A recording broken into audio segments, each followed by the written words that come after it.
নমস্কাৰ নমস্কাৰ আপোনাৰ শুভ নামটো জনাওকচোন সুনীতি সিংহ ৰয় আপুনি কোন ঠাইৰ পৰা আহিছে গৌৰীপুৰ জিলা ধুবুৰী অসম সন্ত ৰামপাল গুৰু মহাৰাজৰ পৰা আপুনি নাম দীক্ষা কেতিয়া লৈছিল সন্ত ৰামপালজী মহাৰাজৰ পৰা নাম দীক্ষা মই 2 ছেপ্টেম্বৰ 2019ত লৈছিলোঁ হোজাইত তেখেতৰ পৰা নাম দীক্ষা লোৱাৰ আগতে আপুনি পৰিয়ালৰ যিবিলাক পৰম্পৰাগত সাধনা সেই সাধনা কেনেধৰণে কৰিছিল আপুনি সন্ত ৰামপালজী মহাৰাজৰ চৰণত নাম দীক্ষা লোৱাৰ আগতে মই যিবিলাক আমাৰ পূৰ্বপুৰুষৰ পৰা চলি আহিছে হিন্দু সমাজত প্ৰচলিত শিৱ মনসা কৃষ্ণ এইবিলাকৰে কৰি আছিলোঁ পূজা আপুনি যিহেতু আপোনাৰ পৰিয়ালৰ লোকে যি ধৰণে সাধনা কৰে পৰম্পৰাগত যিবিলাক সাধনা সেই সাধনাবিলাক আপুনি কৰি আছিলে ইয়াৰ পিছতো আপুনি সন্ত ৰামপাল গুৰু মহাৰাজৰ শৰণলৈ কিয় আহিব লগা হ'ল সেইবিলাক কৰি মই একো কি পোৱা নাছিলোঁ লাভ পোৱা নাছিলোঁ সংসাৰখনত বিৰাট বেমেজালি হৈ আছিলে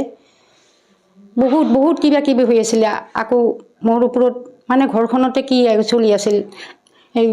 তান্ত্ৰিকৰ কিবা যাদু কলা এইবিলাক কি কয় সেইবিলাক চলি আছিল পুৰা গম পাইছিলোঁ মই কিন্তু একো কৰিব পৰা নাছিলোঁ তাৰপিছত সেই যি ডাঙৰ ছোৱালী জোৱাইয়ে লৈছিল আগতে মানে ধুবুৰীৰে হয় জোৱাই থাকে লুধিয়ানাত তেওঁ বিয়াৰ সময়ত মোক এটা কিতাপ দিছিলে জ্ঞান গংগা সন্ত ৰামপালজী মহাৰাজৰ সেইটো আধা পঢ়িছিলোঁ কিন্তু তেনেকৈ পঢ়া নাছিলোঁ মই পেলাই থৈছিলোঁ আৰু এইবিলাকে আমাৰ সমাজত যি প্ৰচলিত আছিল সেইবিলাকৰে পূজা পাতল কৰি দিন কটাইছিলোঁ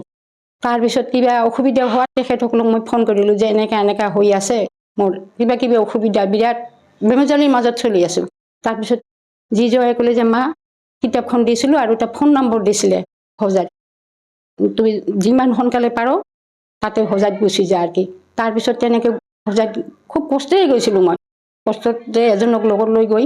নাম দীক্ষা লৈছিলোঁ নাম দীক্ষা লৈ আহিছিলোঁ তাৰ পিছৰে পৰা সন্ত ৰামপালজী মহাৰাজৰ চৰণত মই সেৱা কৰিয়ে আছোঁ আপুনি যিহেতু জনালে যে আপুনি সন্ত ৰামপাল গুৰু মহাৰাজৰ জ্ঞান গংগা নামৰ পুথিখন আপুনি অধ্যয়ন কৰিছিলে লগতে আপোনাৰ আত্মীয় এজনে আপোনাক যেতিয়া এই জ্ঞানৰ বিষয়ে অৱগত কৰিলে তাৰপিছতে আপুনি দীক্ষা লৈছে বৰ্তমান ভক্তি সাধনা কৰি আছে আপোনাৰ পূৰ্বতে যি আপুনি সমস্যাৰ কথা ক'লে সেই অনুভৱ জানিব বিচাৰিছোঁ কেনেধৰণৰ সমস্যা আছিলে আপোনাৰ নাম দীক্ষা লোৱাৰ আগতে কি ক'ম ঘৰখনত কাজিয়ে পেচাল কিবা কিবি ঘৰুৱা এইবিলাক মানে মূৰ গৰম হয় বেমাৰ নেৰে ডক্টৰৰ ওচৰত সদায় যাব লগা হৈছিল কিমান আপোনাৰ কি বেমাৰ হৈছিল আপোনাৰ কেনেধৰণৰ বেমাৰ মোৰ 22 বছৰৰ পৰা আজি ডায়েবেটিছ চলি আছিল হাৰ্টৰো বেমাৰ আছিলে আৰু বিষ আছিলে তাৰপিছত চকুৰো প্ৰব্লেম আছিলে সদায় মানে ঔষধ খাব লগা হৈছিল যেতিয়া মই সন্ত ৰামপালজী মহাৰাজৰ ওচৰত গ'লোঁ তেতিয়া আৰু সিমান ঔষধ ল'ব লগা হোৱা নাই এতিয়া মাজে ডায়েবেটিছৰ ঔষধটো খাওঁ আৰু হাৰ্টৰ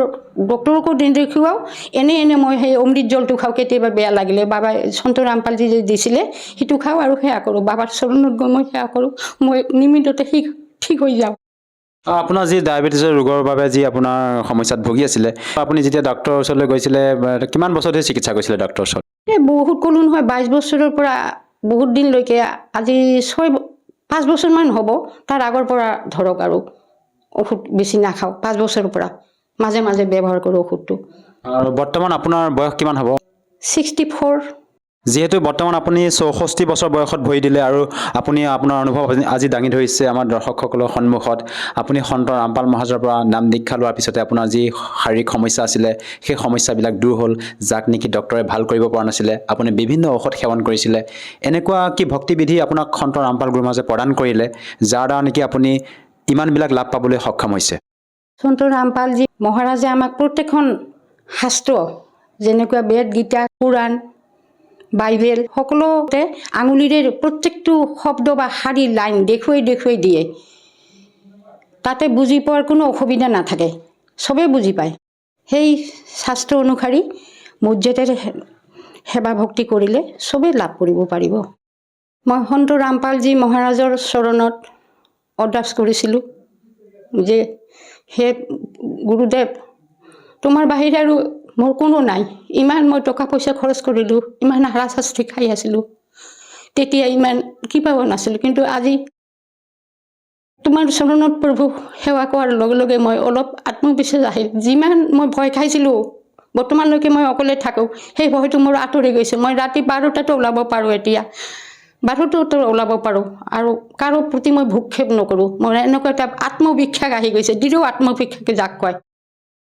আৰু আপুনি সন্ত ৰামপাল গুৰু মহাৰাজৰ পৰা নাম দীক্ষা লৈ যি আপুনি সাধনা কৰি আছে এই সাধনাৰ দ্বাৰা আপুনি বৰ্তমান সুখী নে হয় হয় 100% সুখী মই যিমান দিন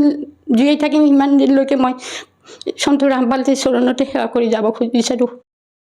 ইয়াৰ উপৰিও আপুনি যিবিলাক আপুনি লাভৰ কথা আপুনি দাঙি ধৰিলে আমাৰ দৰ্শকসকলক জনালে, ইয়াৰ উপৰিও আপুনি পাৰিবাৰিকভাৱে অন্য আৰু কিবা লাভ পাইছেনে? পাইছোঁ, অলপ অলপ পায়ে আছোঁ,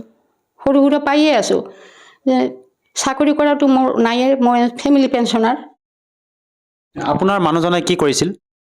মেডিকেলত কাম কৰিছিলে, জইণ্ট ডিৰেক্টৰ অফিচত একাউণ্টেণ্ট আছিলে। আপোনাৰ পৰা আৰু এটা কথা জানিব বিচাৰিছোঁ যে বৰ্তমান সময়ত আমাৰ ভাৰতবৰ্ষত লাখৰ তুলনাত আধ্যাত্মিক গুৰু আছে। তেনে ক্ষেত্ৰত আমি এজন প্ৰকৃত সৎগুৰুক কেনেকৈ নিৰ্ণয় কৰিম? হয়, যিবিলাক গুৰু আছে সেই গুৰুসকলে কেতিয়াও আমাক এনেকৈ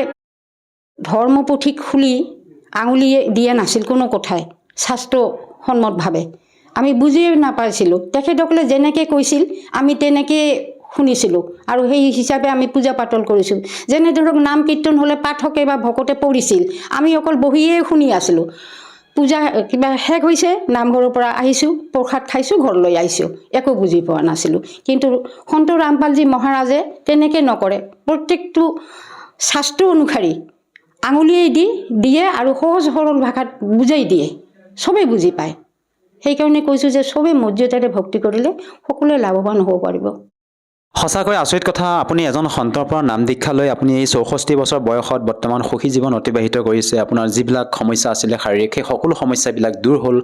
যিসকল দৰ্শকে আজি আপোনাক আমাৰ এই টিভি স্ক্ৰীণত আপোনাক চাই আছে, তেওঁলোকক আপুনি কি বাৰ্তা দিব বিচাৰে যাতে তেওঁলোকেও আপোনাৰ দৰে লাভ পাব পাৰে?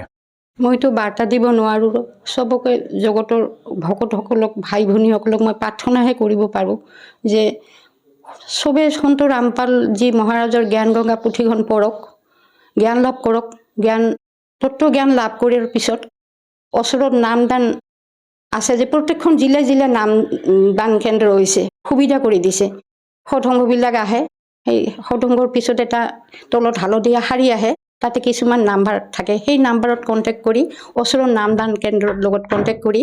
নাম দীক্ষা ল'ব পাৰিব আৰু আত্মকল্যাণ কৰিব পাৰিব নিজৰ। আৰু নাম দীক্ষা লোৱাৰ বাবে তাত কিবা টকা পইচা লোৱা হয় নেকি? নাই নাই, একো নাই, চব নিষ্কলংকভাৱে হৈ যায়, একো টকা পইচা লোৱা নাই